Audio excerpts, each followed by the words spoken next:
นครหลวงเวียงจันทน์ได้เหรียญคำเหรียญทำอิฐจากกีฬาฟันดาบในงานมหกรรมกีฬาคนพิการแห่งชาติครั้งที่ 4 หรือนครหลวงเวียงจันทน์พาราเกม 2025 ขณะที่กีฬาประเภทอื่นๆมีการแข่งขันอย่างเป็นขบวนฟุดฟื้นในเมื่อวานนี้รายละเอียดนักข่าวรายงานการแข่งขันกีฬาฟันดาบคนพิการงานมหกรรมกีฬาคนพิการแห่งชาติครั้งที่ 4 จัดขึ้นในตอนเช้าของเมื่อวานนี้อยู่สโมสรใหญ่มหาวิทยาลัยแห่งชาติวิทยาเขตหนองโดกนครหลวงเวียงจันทน์มีทานนางขันธลีศิริพงษ์พันธ์ประธานคณะกรรมการพาราลิมปิกแห่งชาติลาวมีบรรดาผู้ตั้งหน้าจากแผนกศึกษาธิการและกีฬานครหลวงเวียงจันทน์แขวงครูฝึกพร้อมด้วยคณะรับผิดชอบที่เกี่ยวข้องเข้าร่วมการแข่งขันกีฬาฟันดาบคนพิการ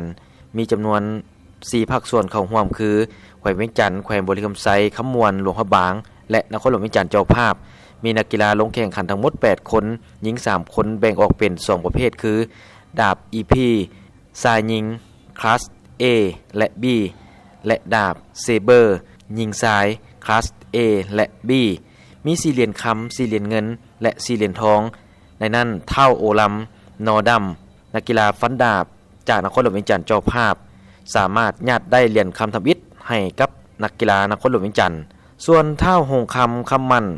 นักกีฬาฟันดาบจากแขวงหลวงพระบางญาติได้เหรียญเงินและเท่าสุนทรหงคำนักกีฬาฟันดาบจากแขวงเวียงจันทน์ญาติได้เหรียญทองในขณะเดียวกันกีฬาดอกปีไก่งานมหกรรมกีฬาคนพิการแห่งชาติครั้งที่ 4เลยนครหลวงเวียงจันทน์พาราเกม 2025 ที่นครหลวงเวียงจันทน์รับเกียรติเป็นเจ้าภาพก็ได้เปิดฉากขึ้นอย่างเป็นทางการเส้นเดียวกันที่เดินกีฬาในโฮมโอลิมเปียนครหลวงเวียงจันทน์มีทานางจินดาพลเตซารองประธานสหพันธ์กีฬาดอกปีไก่แห่งชาติลาวและคณะนำครูฝึกจากภาคส่วนต่างๆเข้าร่วมการแข่งขันประกอบมี4รายการคือประเภทเดี่ยวซ้ายประเภทเดี่ยวยิงประเภทคู่ซ้ายและคู่ยิงมีการชิงไซเหรียญคำเหรียญเงินและเหรียญทองทั้งหมด20เหรียญในนั้นมีนักกีฬา18คนหญิง4คนมาจาก6ภาคส่วนเข้าร่วมคือนครหลวงเวียงจันทน์เจ้าภาพแขวงสวรรณเขตคำมวนอุดมไซบ่อแก้วและแขวงหลวงพระบาง